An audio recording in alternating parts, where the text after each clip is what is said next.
నమస్తే అండి. ఎలా ఉన్నారంతా? పొద్దున్నుంచి స్కూల్ గ్రూప్స్, కాలేజ్ గ్రూప్స్‌లో హ్యాపీ ఫ్రెండ్‌షిప్ డే అని ఒకటే మెసేజెస్. ఆ వాట్సాప్ మెసేజెస్ అన్నీ చూస్తూ ఉంటే ఒక్క క్షణం పాత రోజులు గుర్తొచ్చినాయండి.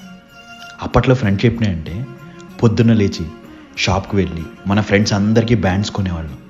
క్లోజ్ ఫ్రెండ్స్‌కి అయితే ₹2 బ్యాండ్స్, నార్మల్ ఫ్రెండ్స్‌కి అయితే ₹1 బ్యాండ్. అలా బ్యాండ్స్ కొనుక్కొని అందరిళ్ళకి వెళ్ళి ఆ బ్యాండ్స్ కట్టి ఒక చాక్లెట్ ఇచ్చి ఫ్రెండ్షిప్ డే అని విష్ చేసుకునేవాళ్ళం. ఆ బ్యాండ్స్ కట్టించుకున్న తర్వాత అది ఈవినింగ్లో పూడిపోతే ఫ్రెండ్షిప్ చెడిపోతుందని ఒక పిచ్చి భయం. దాన్ని అలాగే ఉంచుకుని నెక్స్ట్ డే స్కూల్లో నాకు ఇంతమంది బ్యాండ్స్ కట్టారని గొప్పగా చెప్పుకునేవాళ్ళం. అప్పట్లో అలా బ్యాండ్స్ కట్టుకుని మనకి బెస్ట్ ఫ్రెండ్స్ అని చెప్పుకునే వాళ్ళలో మనం ఒక్కళ్ళతో కూడా ఇప్పుడు టచ్లో ఉండకపోయి ఉండొచ్చు. ఒకవేళ ఇంకా ఆ బ్యాండ్స్ కట్టిన చైల్డ్హుడ్ ఫ్రెండ్ ఇప్పటికీ మన లైఫ్లో ఉంటే క్రేజీ ఫీలింగ్ అది. నా వరకు అసలైన ఫ్రెండ్షిప్ డే ఎప్పుడో తెలుసా? మన చైల్డ్హుడ్ ఫ్రెండ్స్ అందరినీ మళ్ళీ కలిసి ఆ రోజులన్నీ గుర్తు తెచ్చుకుని మనసారా నవ్వుకున్న రోజే అని నా ఫీలింగ్. ఎవ్రీ ఇయర్ కుదరకపోవచ్చు, కానీ ట్రై చేస్తే కనీసం 2-3 సంవత్సరాలకు ఒక్కసారైనా కుదురుతుందేమో.